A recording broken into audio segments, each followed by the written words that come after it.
Welcome to Inspiring Women with ADHD. I am Renee Allen, here today to talk to you about who knows what. I could change my mind last minute. But I think what I'm going to talk to you about is staying sane during the holidays or any time that's really busy in your life. Often we get into a schedule, we have a routine, we have kind of the day-to-day life, whether you're going to work, you're taking kids to school, you go to the gym the same time every day, you go for a walk, you do whatever it is you do. You care for someone. There's a lot of things you could be doing. And when there's a holiday season or a vacation or something like that, it can take you off track because you're doing something extra. There's only so much time in the day. And anytime you do something extra, then you don't have as much time. You just simply don't. Or you spend your time doing something else. And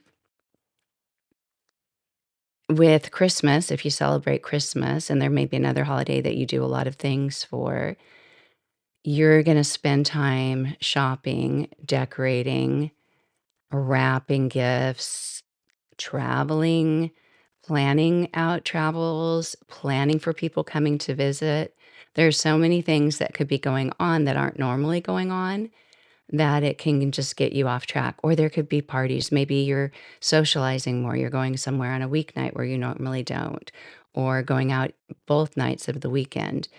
And all of a sudden, you're just finding that you're so behind on a lot of things.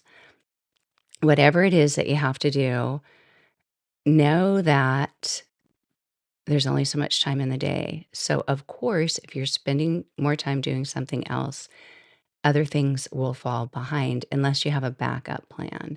And that backup plan could be a different routine on Saturdays. Maybe you don't do something as relaxing as you normally do. Maybe you have children and you say, okay, we're all going to work on this today, where normally we might go do something fun. You might just shift your routine one of the days to make up for that, or you hire somebody to help out if you need to. One of our daughters got married at Christmas time years ago. And we traveled for the wedding. We came back, and if I can remember right, the reception was more of an open house at our house was before Christmas. Yeah, it was before Christmas. So we had to travel a week or so before Christmas to her wedding, which was a 2-day trip because we did a road trip because we took our kids and stuff. And then when we came back, I think we had 2 days before the open house, and then we had a few more days before Christmas. And it may have even been a week before Christmas. I don't remember. But what I do remember was getting back from a trip and then shifting gears to, am I ready for this open house? I had planned out the food. I knew what I was going to do. I had the house pretty clean when I left, but my husband said, maybe we should hire somebody to come clean the day we get back so that we're not worrying about cleaning, that we just come back and they come in and they clean the house head to toe. And I think one time before I'd paid someone, I don't know why I have notifications on here. Sorry about that. That makes a sound. I don't know if you could hear it, but I'll turn off my Chrome app and maybe that's it. Sometimes when I'm teaching yoga, I hear that sound. Do you hear that sound? It's a MacBook. I don't know if it's MacBook Air, MacBook Pro. It's a notification sound. And I think I have all my notifications off, but I'll hear it really loud coming through someone else's Zoom screen if they have their microphone on. When I teach a group, I don't have any of their microphones on. I mute them all and make it so they can't accidentally unmute because that can be distracting to everyone else. But when I teach one-on-one, I leave their microphone on so I can get feedback. They might say, oh, I can't do a forward fold today, or sorry, I got a call, I need to walk out, or whatever it is. And so I keep that open. But sometimes okay, I'm switching. Now I'm seated. I have to narrate my life for all of you on audio, just in case you're hearing sounds.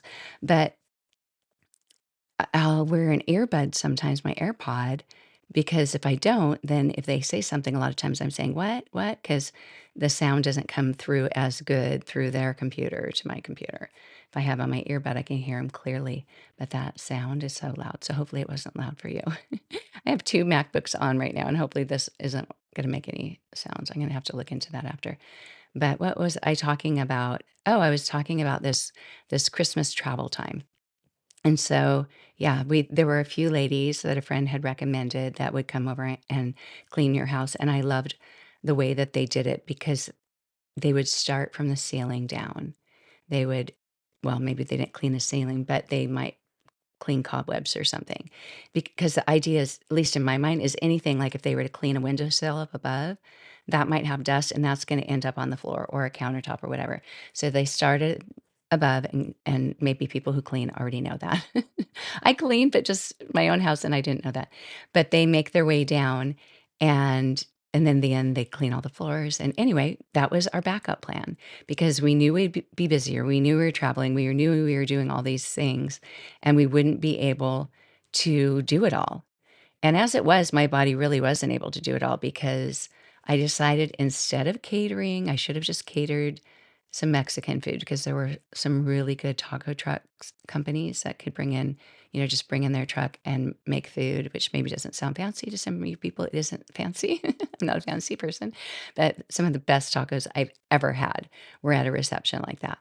And I thought of doing that. I thought of picking up a bunch from Los Gallos, my favorite Mexican place. And I thought, no, you can just go to Costco and you can buy this and you can buy that. And I probably spent as much money at Costco as I would have paying for that service, that food service.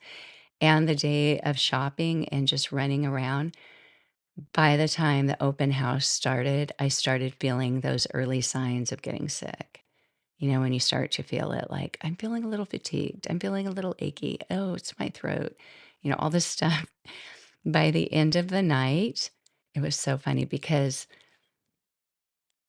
I started feeling myself kind of wilting, and people were leaving, and everyone was gone except for family. And pretty soon, I was kinda leaning to the side and putting my head on a pillow. Then I went and got a big coat out of the coat closet and was lying down, and one of my sister-in-laws just kinda joked like, "Oh, this really wore you out." And I thought, I'm actually getting really sick." The next morning, I had chills and fevers and everything because it was too much for my body. But I did plan ahead. I was able to pull it off.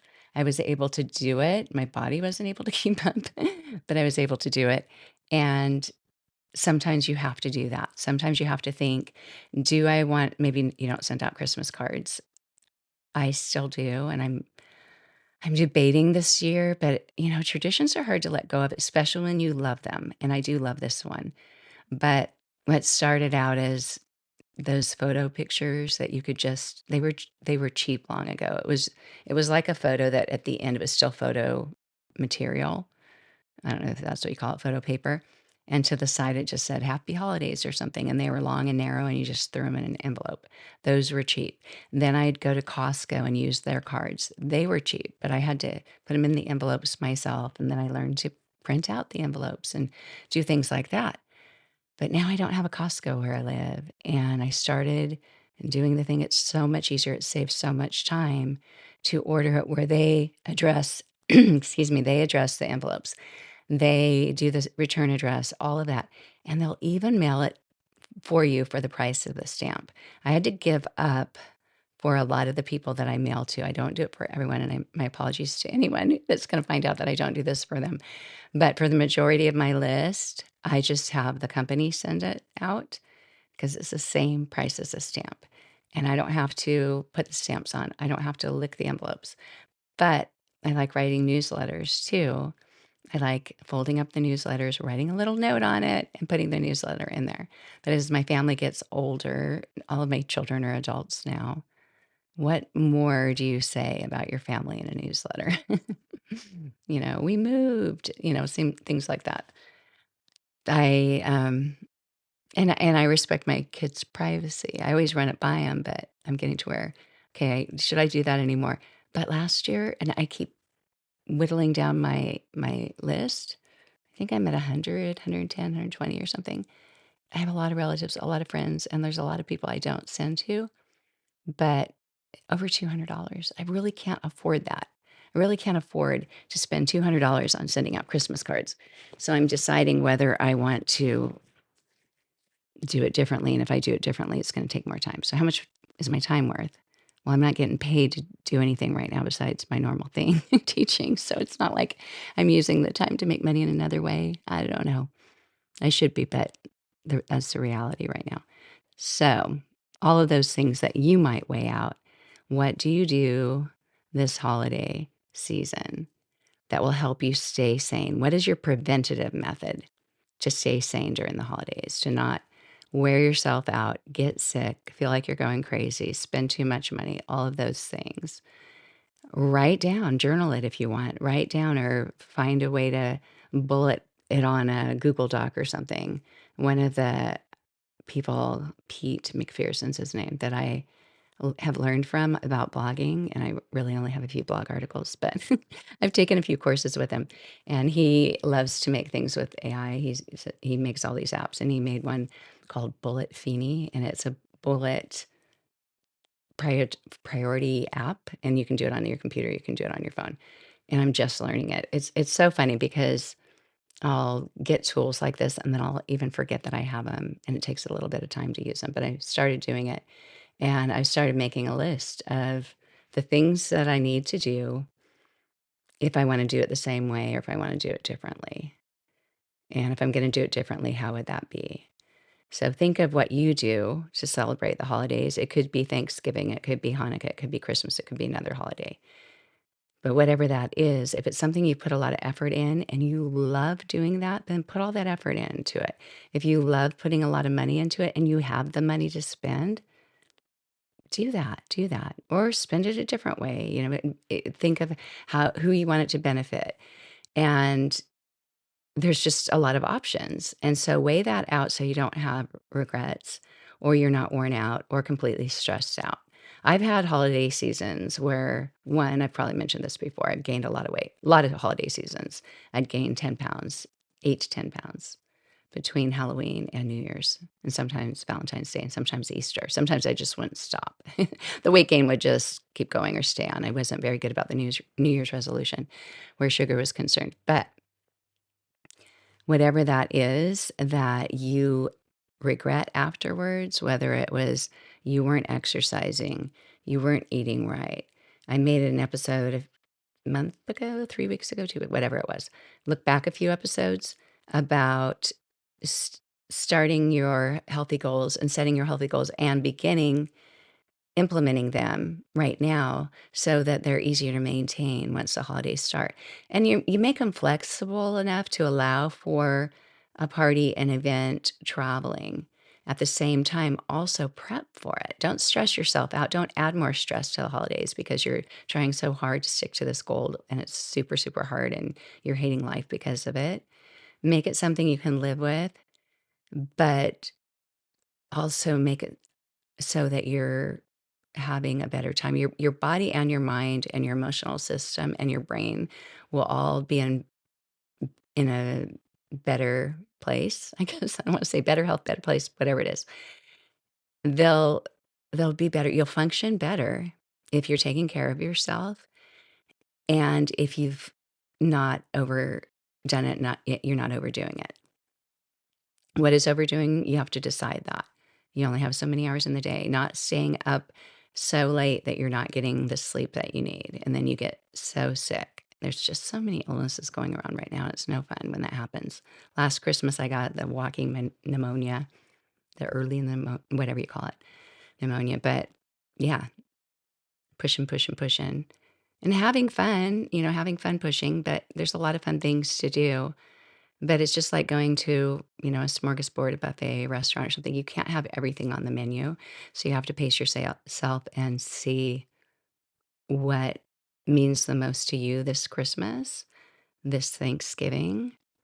If it's hard for you to make a whole turkey, then order one. There are places in Texas, Green something Texas.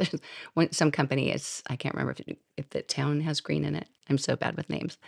But I learned this from a friend. I haven't done it in the past couple years, but you can order the turkey already cooked, it arrives in dry ice. I even did it once when I traveled to my parents. I told my mom, "Don't worry about the turkey, I'll order when it'll come." We still had to heat it up, but you don't have to thaw it, you don't freeze it, it arrives, you put it in the fridge, and you still have to cut it.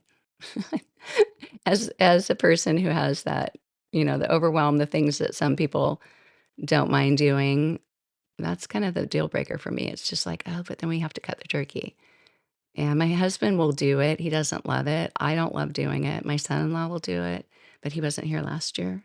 So so what I did last year, if you're a turkey person for Thanksgiving, I don't know if I've shared it before, is I just thought, "I'm not buying the whole turkey." What do we love? We love the turkey breast, and then if people like dark meat, I don't even know if anybody in my family does, but I know my mom does, and she's not eating with us, but I just know that's something that she says. So I thought if there's other people there that like the dark meat, then I buy a turkey leg. And I just buy I think last year I bought 2 breasts and a turkey leg or a whole breast. I don't remember, 2 half I can't remember. It was twice as much as we needed. Even though it said the serving size, it was twice as much. Maybe we're not big meat eaters, but I just cooked it like it was chicken, but it takes up more space, but not as much space as a whole turkey. And I know some people have other traditions like you know, a vegan, vegetarian Christmas, Thanksgiving dinner, no ham or ham instead, or whatever it is. Barbecuing, there are a lot of traditions, but it's figuring out what that is and how it will work for you unless somebody else is in charge. Because I tend to let other people influence what I'm doing when they're not even doing it. I don't know if you do that. And even if it means the world to them, either delegate it and have them help or just say, sorry, this is how I'm doing it this year. All that being said, I did have a somewhat of a breakdown last Thanksgiving. It was hard. Now that I think about it, I did do the turkey breast and the the leg. And Thanksgiving morning, I think it was 11 o'clock, and I still hadn't really started. I did a lot the night before, the day before of prepping, but I was just doing stuff on my computer. And I remember thinking, this is one of those ADHD moments. I think I've taken my medicine. And I couldn't get myself to just get in there and start working on the turkey. And it was a problem, but it's just a lot. It's a lot of pressure. So as I think this out loud, I'm probably gonna change. And how I'm gonna do it this year. Oh, yeah. Maybe see if my daughter and well, her boyfriend's not gonna be here, but maybe see if she wants to learn to do turkey this year instead of me. But yeah, so there's the preventative. What can I do? What can I change? What do I have control of to change so things will be simpler and hopefully less stressful?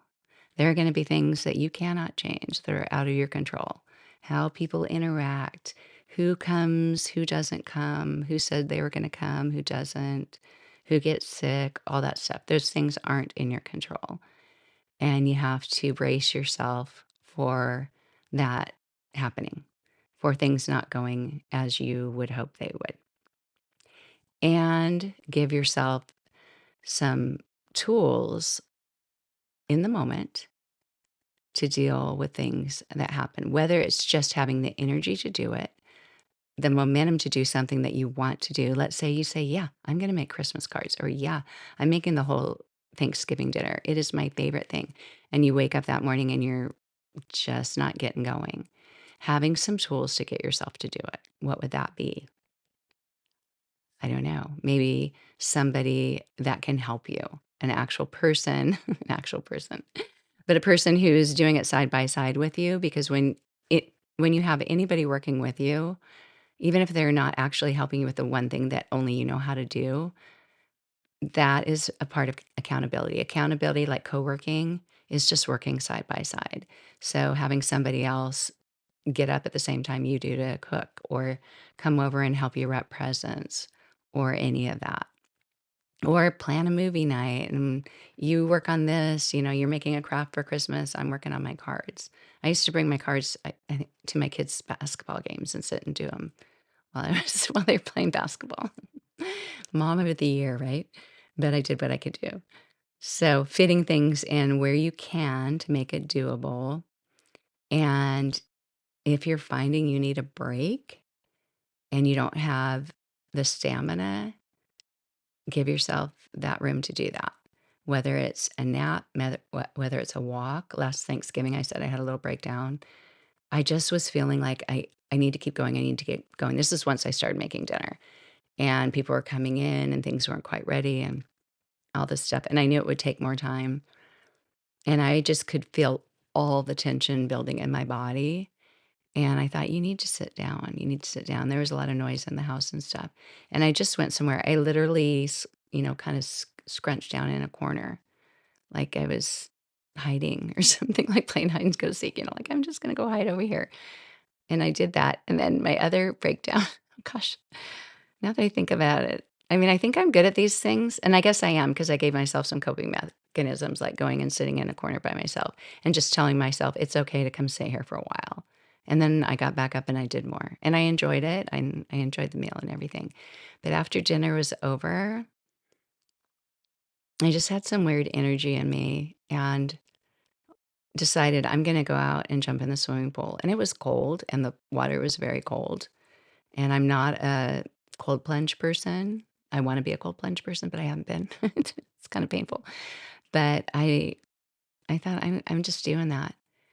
And I mentioned to my daughter, "I think I'm gonna go in the other room, put on my swimsuit on, and jump in the pool. Maybe you should stop me. This is a crazy idea." It was almost dark, and she said, "No, I think that sounds fun." So I did. I went and put on a swimsuit, walked back out with a towel, walked by everyone, they just said, "What are you doing?" And I ran out, jumped in the water, the grandchildren were all yelling, "Can we go swimming too?" And we have a fence, so they can't get past the gate and stuff, but they were all yelling that they wanted to swim, and I just ignored them, 'cause usually I take care of them and just this time I let their parents talk to them instead of me stopping what I was doing. I just did what I wanted to do and jumped in the water, swam across the pool and back, and jumped out. It was so cold, but it was a good reset. And you might find you need to do something crazy like that, that doesn't make sense to everyone else, but just leave the group, walk outside, not answer questions. If you're in charge of a lot of things, just not explain, just go out and then come back in and you'll feel better. A little regrouping. And there's so many things you can do the morning of that I may have to implement this time to wake up and take care of yourself. I don't teach yoga on Thanksgiving morning. I teach the day before, I teach the day after, I teach all the other times, but not on Thanksgiving, mostly because other people aren't coming. I would if people were coming. Like I teach on Memorial Day, I teach on New Year's Eve, I teach at different times. If I don't have plans, I'm fine teaching that those times if the gym's not closed. But usually this one gym, they never close. It's a 24-hour gym. It's a small gym. In fact, I'm wearing their sweatshirt. It's brand new. But when they say, are you having class on Labor Day? I'm like, yeah, if I'm in town, I'm having class and I'm doing it. But I didn't do it on Thanksgiving. And I have this room set up to do yoga. So I should probably do that. This time is just come in here and just lay down and calm my nervous system, help it out a little bit, or just give myself a little break. We can't run a marathon forever. You might be able to run a marathon for 26 miles. I can't. Well, I'm I'm not going to try. I'll just say that. Maybe you run a marathon and that's something that you love doing, but it's not for me. But life can feel like a marathon sometimes. We keep going and going and going. And at some point, you need a pit stop. You need a break. You need some water. You need some air. You need some sleep. Our bodies and brains weren't designed to go, go, go and always be on. So figuring out how to pace it and listening to your body, because when you're not responding to those signals that your body gives you, that's when you can get sick. That's when you may not just get sick, you may just be so stressed that you're not having the ability to sleep at night, to be as capable during the day. There are a lot of ways that our body reacts to stress that isn't just getting sick. It's getting upset easier, not being able to regulate your emotions, not being able to think clearly. We already have, if you have ADHD and executive dysfunction, you already have some barrier, some dysfunction with the ability to make decisions, think clearly, process information, all of that. And processing information isn't just learning something, it's actually listening to what people are saying and understanding what they're saying, or reading a text and not responding wrong or something because you didn't know what they said. So all of that can be impacted if you're not taking care of yourself. And taking care of yourself isn't just exercising and eating right. It's looking ahead, noticing what you want to do or what could get in the way of having a joyful holiday, a pleasant week, a life that flows all right in December or November, because it picks up the pace. Life picks up the pace for sure. So recognizing what you want to do, and then if you're a part of any committee or you're at work and someone wants help with something with the holidays that's a little extra before you say yes to anything, think about it. Or maybe even just give a little buffer, like, "Can I get back to you?"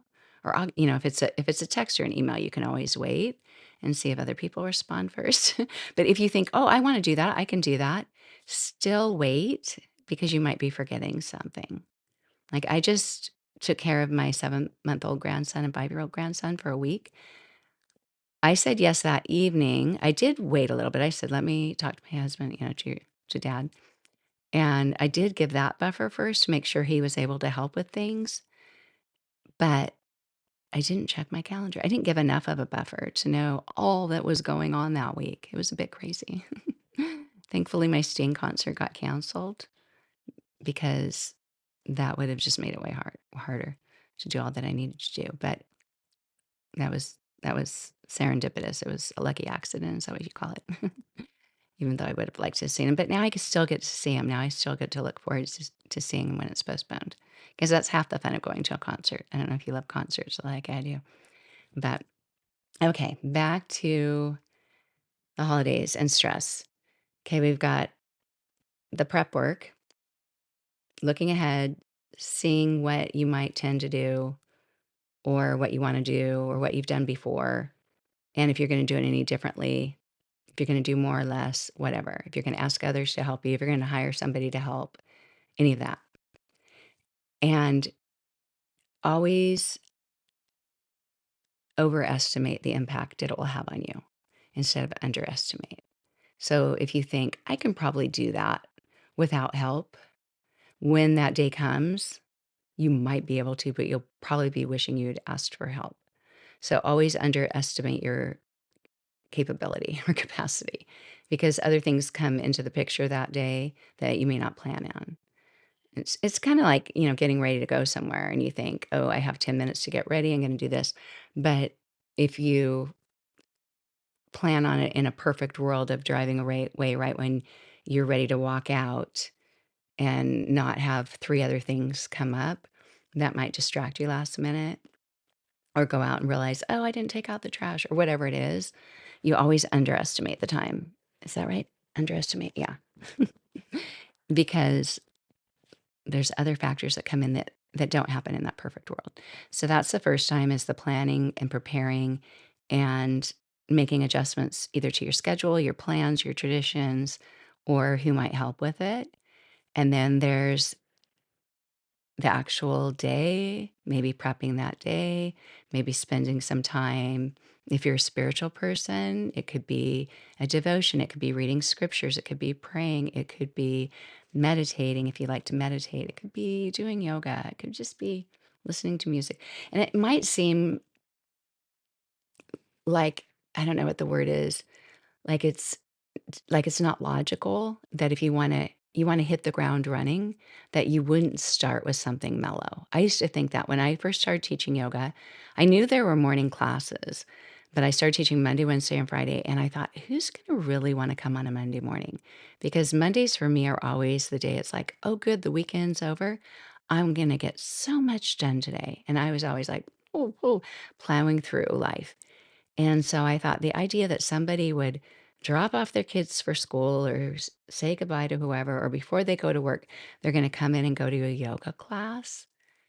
'cause it was kinda energetic, but it was mellow and meditative too. It was vinyasa flow, except for the hot yoga I teach, it's kind of a meditation in motion, although it's more lively music. But yeah, like I thought who wants to do that on Monday when they wanna get going? They wanna, just conquer the world, not take time for themselves and do self-care because that's kinda what yoga is. But we all learned that Mondays were one of their favorite days. They were starting the week out right, and they were also recovering from the weekend, from who knows what went on the weekend. That was their way to recover. So, having something the day of to take care of yourself or the night before, preparing what you're gonna wear, making sure your laundry's all caught up, and so you're not rushing that night to find what to wear or whatever. All those decisions are hard to make in the moment. They're not as hard for your brain when your brain is relaxed and there's not a deadline. Even though deadlines raise the dopamine to like, "Oh, I need to do this." It also adds stress when you don't have enough time or when you have a lot of other things to do in that amount of time. So any prep work you can do for the day of, besides the weeks in advance or months in advance. And then the actual moment, whatever you're doing, notice how your body's doing. And that might not seem like a normal thing to do. The more you do yoga, the more that I've done yoga and the more I teach yoga, I found that because I do this interoceptive approach where you're noticing how your body feels while you're doing yoga. Not the whole time, but a lot of the time.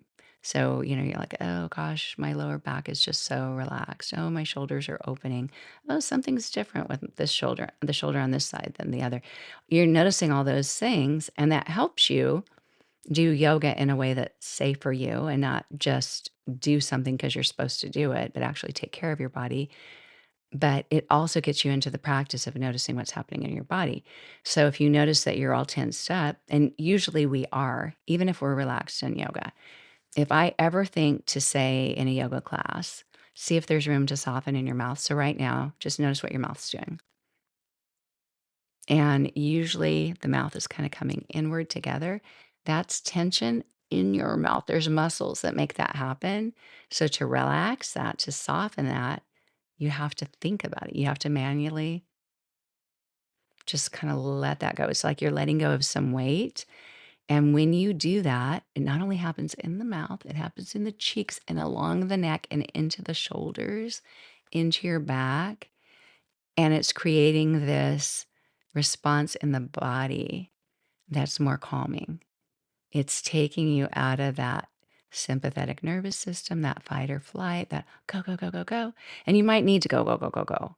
But if you stay in that fight or flight the whole time, like the whole day when you're getting work done, just like you can't constantly think about what you need to do, you can't constantly think, okay, I need to put my finger on this M when I'm typing on my computer, and then the R for Mr. and then the period. You do it enough times that you just learn to type without thinking about it. If you had to think about every tiny thing that you did, your brain would be completely maxed out. Same with the body. Same with the body. If it was always on alert for, I got to do this, I got to do this, I got to do this, you're going to get maxed out. So you might give some alertness, you might give some level of importance to this is important, I need to do this, but hopefully get into some kind of groove to where it's easier for your body and you're not tensing up. You're actually having fun. If you think about cooking, and doing some prep work with that, like on TV, they always have all their ingredients in cute little clear cups and stuff, and they just pour, like, and here's some tomatoes already cut up, and here's some onions, and here's some of that. If you have some kind of system to how you're cooking that's methodical, that's more relaxing for your brain. That's more relaxing for your body. First I'm going to cut up all the vegetables. I'm going to put them in all these containers. Now I'm going to take this and this and this and mix it or whatever your method is that makes sense to you. If you do it in that way, it'll be more calming. And if you notice what's happening and what might be the cause of that tensing up, and find a way to not have that happen as much. So part of letting go of stress is knowing how to relax in the shoulders, the mouth, the jaw, the hands, if you're lying on your back, whole body. Part of it is also noticing what is bringing in that pressure. Is it your assumption of what people need, or is it actually people? It's actually people. And if it's people and there's anything that you can control with that, whether it's stepping out or doing something differently with those people, you can. You can do that. I've had to, and it's my own thing I've created. And do you, I keep interrupting myself, I know. But when my grandchildren are over, my grandchildren who live here, they come over, it's Marma's house, and they ask me for things and I take care of it. And everyone's used to me being the one to take care of it. And I've always loved doing that. And even when everyone's here, they come to me and ask for things. And I've learned that with big occasions, when I am trying to do other things, I've needed to say, today you need to ask mommy or daddy for that, or ask papa, or ask, an uncle or an aunt. I'll point out somebody else in the room and say, can you help them out if they need a drink of water or whatever it is. I've tried to make things accessible for them that they won't break or destroy or spill. But I've also had to learn to not be the person to do things that are causing me stress. And having disruptions from questions causes me stress when I'm trying to focus. Does that do that for you? Like, have you ever moved yourself, like packed your own boxes and or unpacked or whatever, and someone comes over to help and they say, "What can I do here?" And it's so helpful when they help, but having to describe what to do or think about what to do or plan out what to do takes a different kind of energy, and it can be stressful. And noticing that it's like sometimes it's kind of like, oh, maybe I'll just do it myself. But really, you have to sometimes you have to just push through that discomfort of having to figure out how to delegate and know what would be a good idea to have somebody else do. It's not a control thing. It's more just a different way of thinking of having to explain. Has somebody ever come to you and said, I don't know where to find this. Where is it? And you know where it is in a room, but to have to say it's in the closet on the top right shelf behind it, da, da, da. And you can see it all, but it is harder to do all that in your brain and in your body than it is to just walk in and do it. So a lot of times I walk in and do it because another thing, if you have ADHD, sometimes you forget that you moved it. Oh yeah, it used to be there. When they come back and say, I looked right then and it's not there. And then you think, oh yeah, I moved that last week. That's right. That's right. Oh my goodness. I'd love to hear what things are challenging for you during the holidays. If it's meal prep, my Aunt Jane loves, loves making big holiday meals. And the more people, the better. We had a celebration for my mom a couple of years ago for her 80th birthday.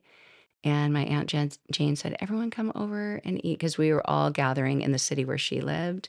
It was most central for where my brothers were and my parents were and close to an airport.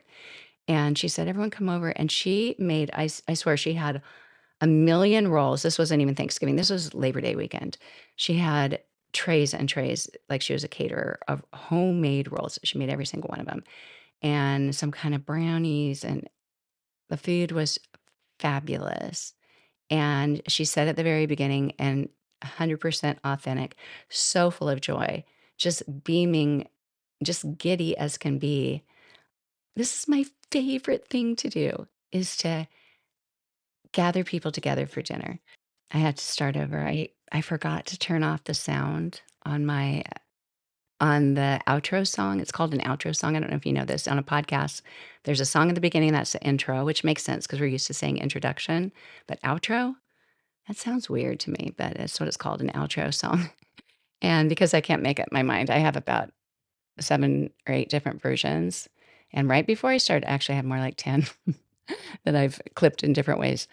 But I told myself, make sure that the little headphone icon isn't lit up because that means that will play. That means the sound of that song will play if I get that far.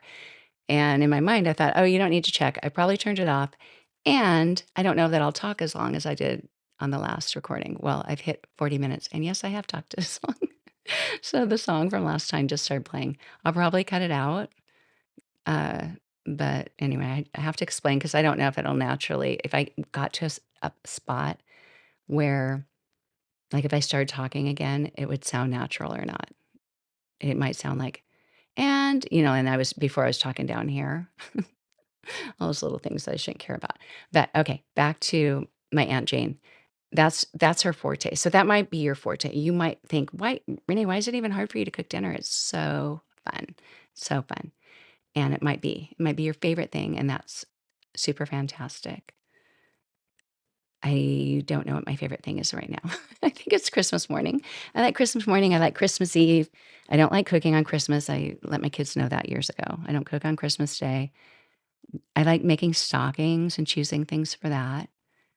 A lot of things. I choose too many things. I learned many years ago, well, I'm not a seamstress at all, but my mother-in-law made stockings, homemade stockings. I think I've shared this before, but she made stockings out of a quilted fabric, like a quilt and cotton. So it could be a plaid or any pattern. Every child in their family had a stocking with that quilted fabric and then fur at the top.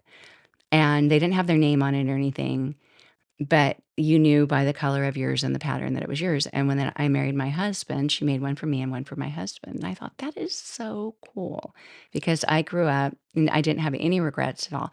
But I grew up with my mom using my dad's socks. She would go in and get my dad's black socks, sometimes brown. They were longer ones, like dress socks. They were long enough, they weren't like gym basketball socks, but they were long enough that she would put an orange in the bottom. We had an orange and an apple and different kinds of nuts, and then we had a nutcracker, and we'd sit and crack nuts, and a candy cane in the top. We never had any other candy or gifts in our stocking. There wouldn't really be room, they were actual socks, and I don't think they hung from the fireplace, but but I don't know, we just thought they magically showed up, and that was fine. And so when I met my husband, I knew that there were stockings at stores and stuff, and I probably knew that some people made some.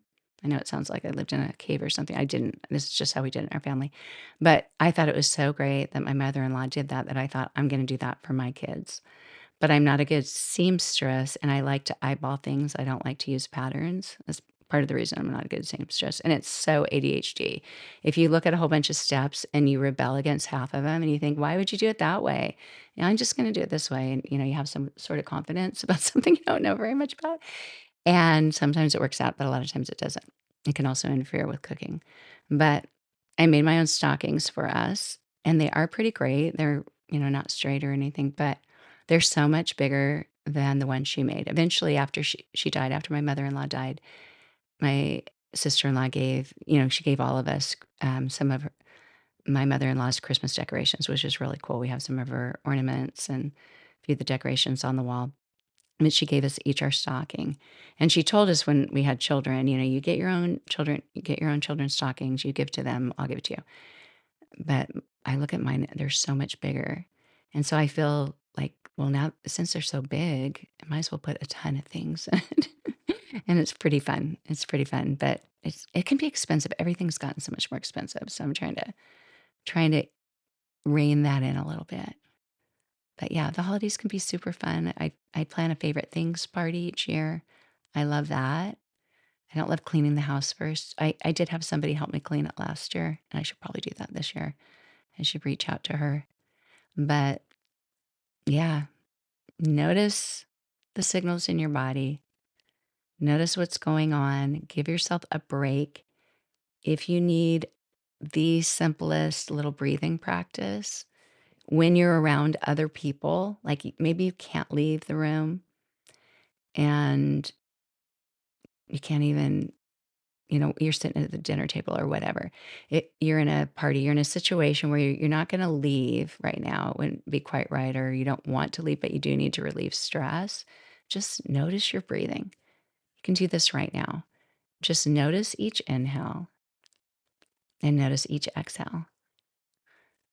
Notice how fast they are, how slow they are, without trying to do anything different. Notice if your shoulders lift with your inhale. And maybe it's an inhalation. I'm just calling it inhale. That's what we do in yoga. Your shoulders lift and lower. That's mine do. I don't know. It might be different. For me, when I'm breathing in, and this is just, that interoceptive thing, and it might not be accurate. It's just how we sense it, right? When I'm breathing in, even when I'm laying down, it feels like even though the air is coming in or out of my mouth or nose, wait, in or out, in my nose or my mouth is what I meant to say. It feels like the air is coming up, like my shoulders lift and it's like it's coming up into my head and kind of like up to my ears or something. I don't know how it feels like for you. In yoga, we breathe through the nose and out through the nose. And if you can do that with your mouth relaxed, and don't try to, really purse the mouth, but just gently relax your mouth and breathe in and out through the nose. And if you do that kind of your normal way, like where it feels like the air is coming up and your shoulders lift, for me anyway, it feels more restrictive. It's not as natural to get as much room as you can have in the lungs to get a really full inhale. You need to relax your stomach, your belly, because if you tighten it up, then the diaphragm can't push down as much. If your diaphragm can push down, the lungs will expand as much as they can. If your diaphragm is hitting something, that can't happen.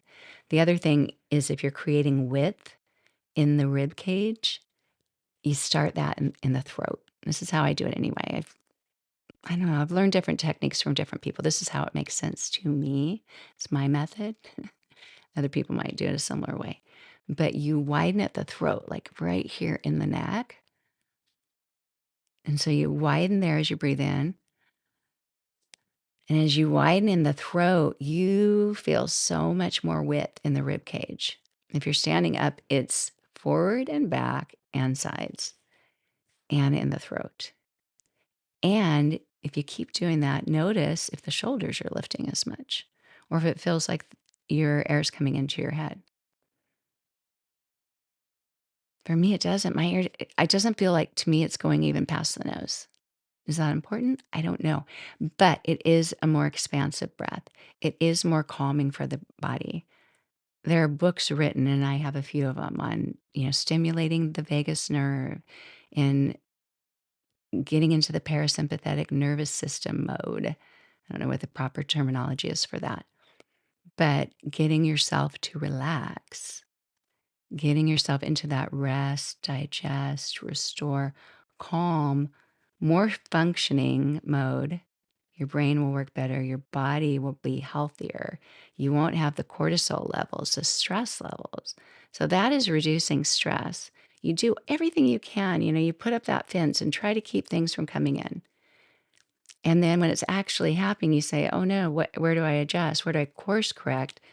Your best defense is to stop the stress from coming in to prevent it, but you can't prevent everything. You can't anticipate every situation, but you do as much as you can. And then when you're actually in the situation, especially if something's stressing you out, especially if like it's stressing you out because you're feeling anger, you're feeling fatigue, exhaustion, you're getting hyped up in some way, that those are all, responses that are harder to regulate when you're really worn out. So doing any of those things, breathing more slowly, you're just sitting in a group of people on a couch, they're talking. You may not be able to listen to what they say for a few minutes, and you can just notice your breathing and really create that width in your throat, that width in the upper body. You can even listen to them probably. I usually count with my breathing. A lot of yoga teachers will count with you. 4 counts in, pause, exhale, 2, 3, 4, inhale, 2, 3, 4, or they'll say inhale, 1, 2, 3, 4, whatever. There's also 4 parts of a breath. In Sanskrit, they have 4 names for those parts of the breath. They have the inhale, the exhale, the pause in between the inhale and the exhale, and the pause in between the exhale and the inhale. 4 parts. Sanskrit is the language just written now, but I mean it's somewhat spoken in yoga, but it's not spoken like like there isn't a people I don't know. That's what I've heard. I'm not an expert on that. I just know that people use it for either yoga poses and the Yoga Sutra, and the ancient texts are written in Sanskrit. But the four parts of the breath, when you're breathing more slowly, you can notice that natural pause. You can hold the breath longer. It's a what I would call a not so natural pause because you're extending it. But there are health benefits to extending that. And there's so many things I could share with you that I'm just brushing the surface right now, but that is just a tiny tip. You can choose. Do I want to do box breath? Breathe in for 4, hold for 4, breathe out for 4, hold for 4. I have a harder time holding longer unless I'm really in a comfortable situation and I want to do it. But you can if you want. You can in box breath, it's easy to remember. I tend to be more sporadic. Breathe in for 4 or 5. Exhale the same or a little longer and just see what your body's capable of. It might be 6, 7, 8 on the exhale. Doesn't matter how, you know, quick or slow your counts are. It's up to you. It doesn't have to be seconds or anything like that. But it's just the mode, the manner that helps you get a little more relaxed. And sometimes not even noticing the timing, but just breathing more slowly and actually becoming more mindful of the people talking to you and what they're saying, or just more mindful of the environment you're in. Noticing things you wouldn't notice otherwise. Your brain starts to go to a different place and it's kind of fun. You're entertained in a new way. So, yeah, lots of things. I should probably go.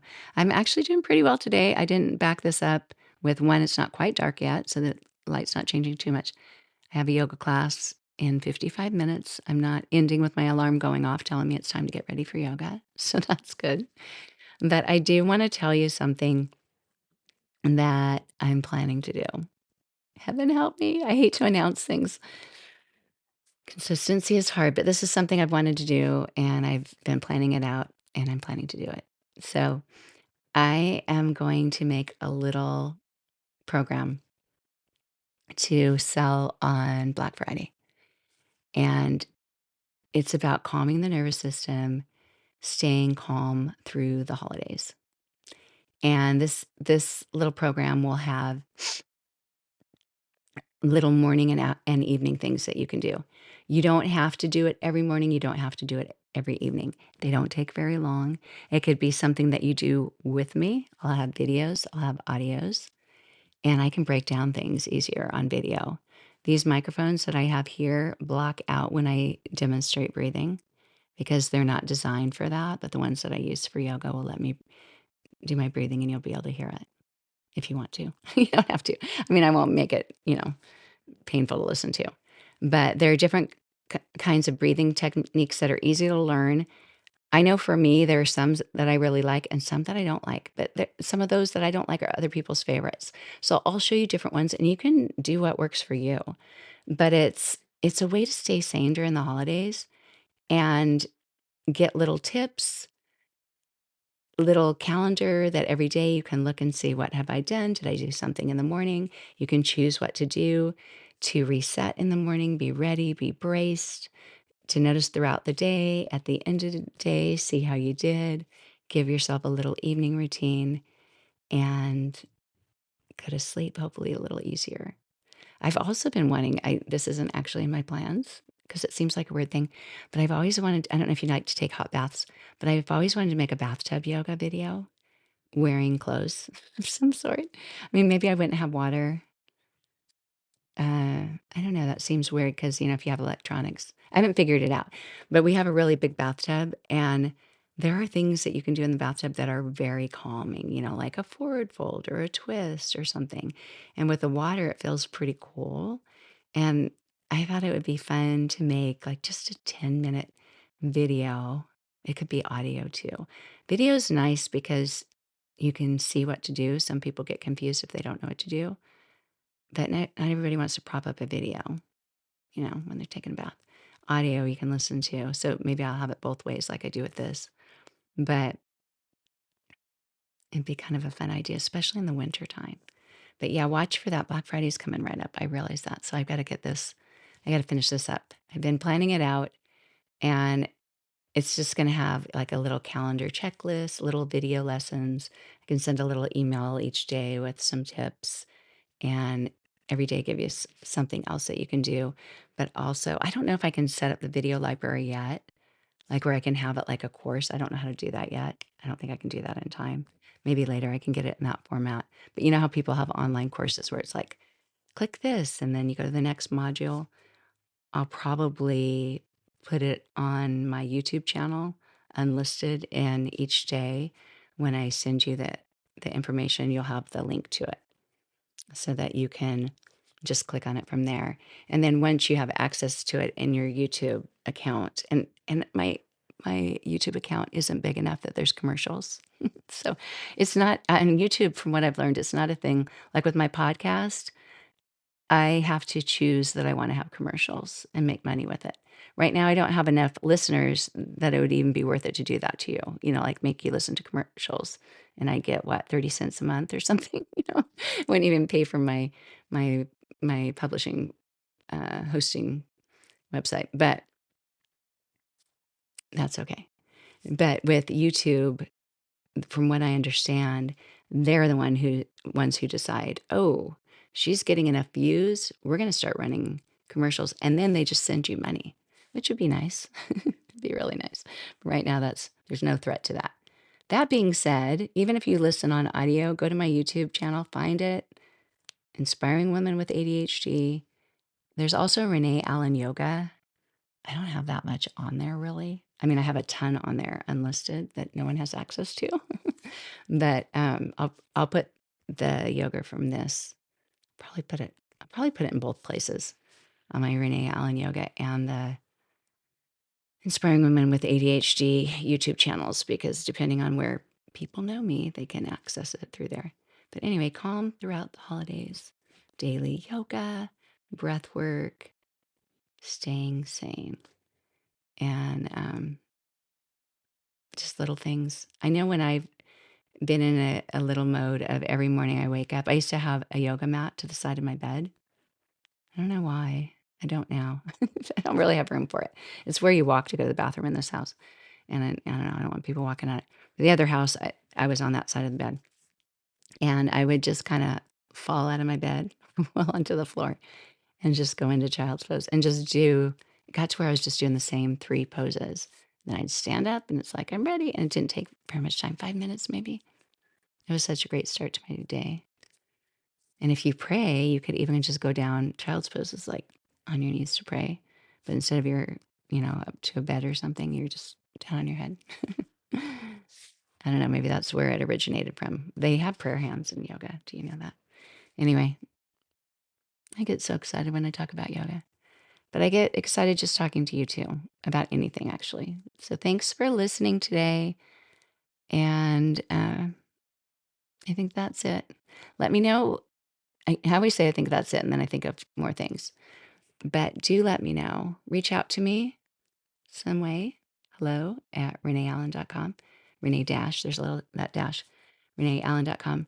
Let me know what you need help with during the holidays, what stresses you out, what might be helpful, because I'm still creating this program. And I want to be able to do something that's helpful to you. And I guess that's it. I'll be back. Bye. Double chins, rubber ducks, squeaky cheese and paper cups, applesauce, Superman, rocket ships and Peter Pan, boogie boards and parachutes and soda cans, jumping jacks and pillowcases for my hands, Donald Duck and fire trucks and Pokemon, Santa Claus and Johnny Depp and Donkey Kong, chocolate chips and zippers, zips and 914, little children jumping on the trampoline, model trains and passing lanes and super glue, tangerines and magazines and kangaroo. Oh yeah, daily rock. Rewind, I've run out of time to sing melodies and harmonies. I'm cut short, the silence of sound has yet been found, but not by me.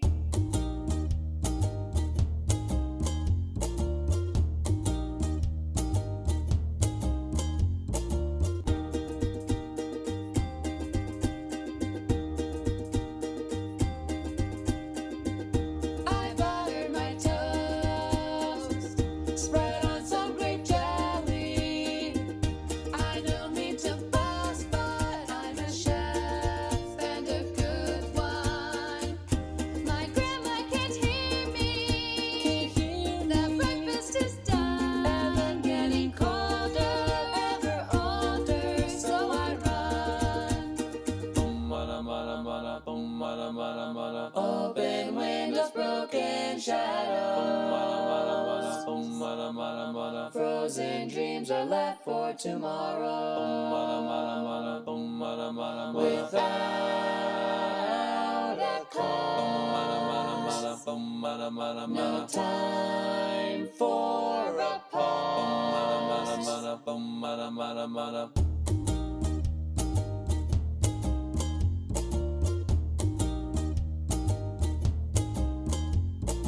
Rewind, I've run out of time to sing melodies and harmonies. I'm cut short, the silence of sound has yet been found, but not by me.